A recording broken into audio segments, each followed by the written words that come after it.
الحمد لله وحده والصلاة والسلام على من لا نبي بعده. أعوذ بالله من الشيطان الرجيم. رب السماوات والأرض وما بينهما إن كنتم موقنين لا إله إلا هو يحيي ويميت ربكم ورب آبائكم الأولين بل هم في شك يلعبون فارتقب يوم تأتي السماء بدخان مبين. سبحانك لا علم لنا إلا ما علمتنا إنك أنت العليم الحكيم. رب اشرح لي صدري ويسر لي أمري واحلل عقدة من لساني يفقه قولي واجعل لي وزيرا من أهلي رب زدنی علما وارزقنی فہما ثم اما بعد.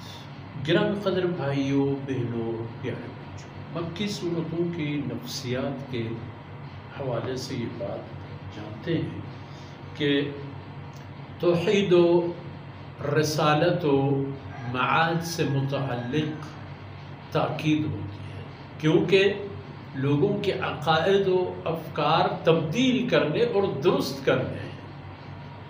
عرصے ہوئے نسل در نسل لوگ شرک اور کفر کرتے چلے آ رہے ہیں.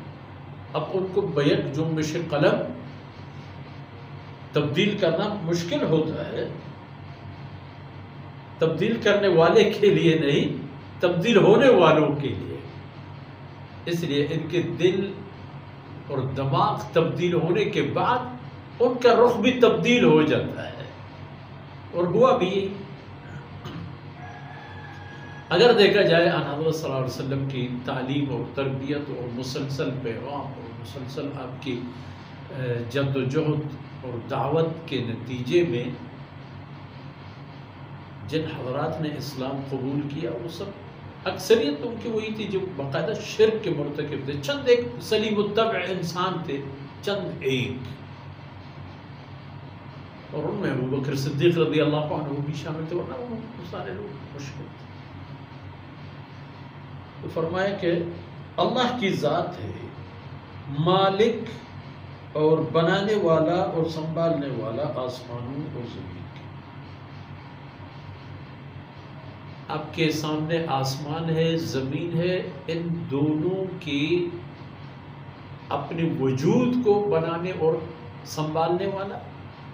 وما بینہما، اور جو کچھ ان کے بیچ اور درمیان میں ہے وہ بھی اللہ رب العزت کے مال ہے، اور ان کو پالنا بھی اللہ کی ذمہ داری ہے. ان کنتم موقنین، اگر تم لوگ یقین کرتے ہو.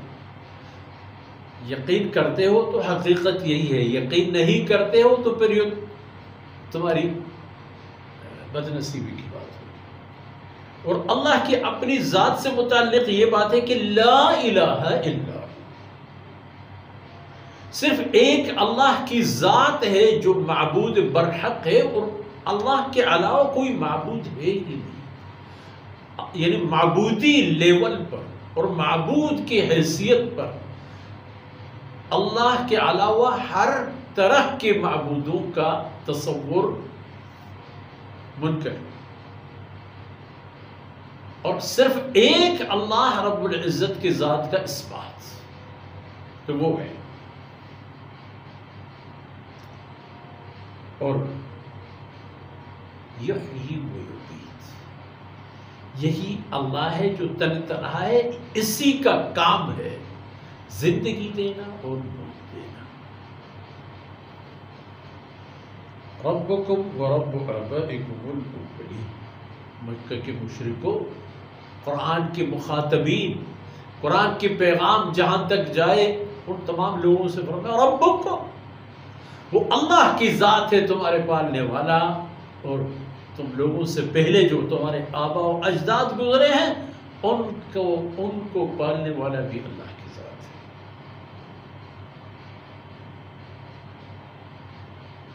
لیکن حقیقت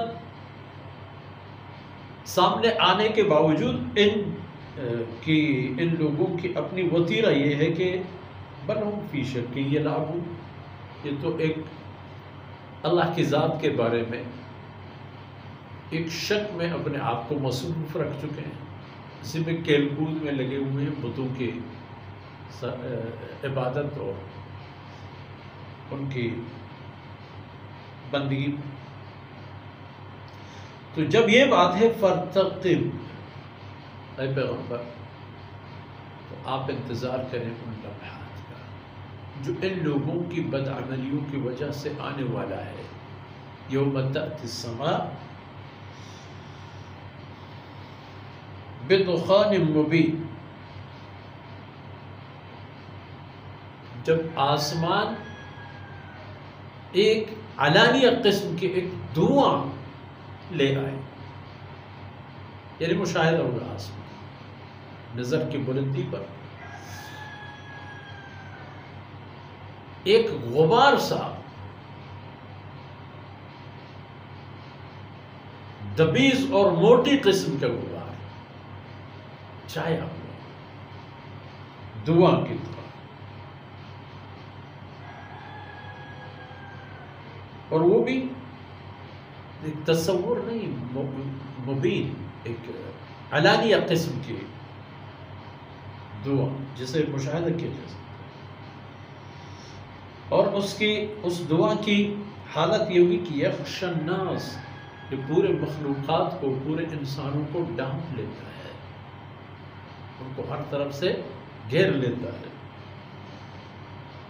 اور ھذا عذاب الیم، اور یہ علانیہ طرح کی دعا ایک دعا نہیں ہوگا، عذاب الیم، ایک دردناک عذاب ہوگا کہ اس عذاب میں گرفتار ہو جائیں گے اور ان کی حقیقت سامنے آ جائے گی کہ وہ کتنے بے بس ہیں، اور ان کے معبودوں کی حقیقت بھی سامنے آئے گی کہ وہ بھی کتنے بے بس ہیں، اور ان کی بدنصیبی کس حد تک رہی کہ انہوں نے ایسی چیزوں کی بندگی کی جو دراصل ان کی کوئی حیثیت نہیں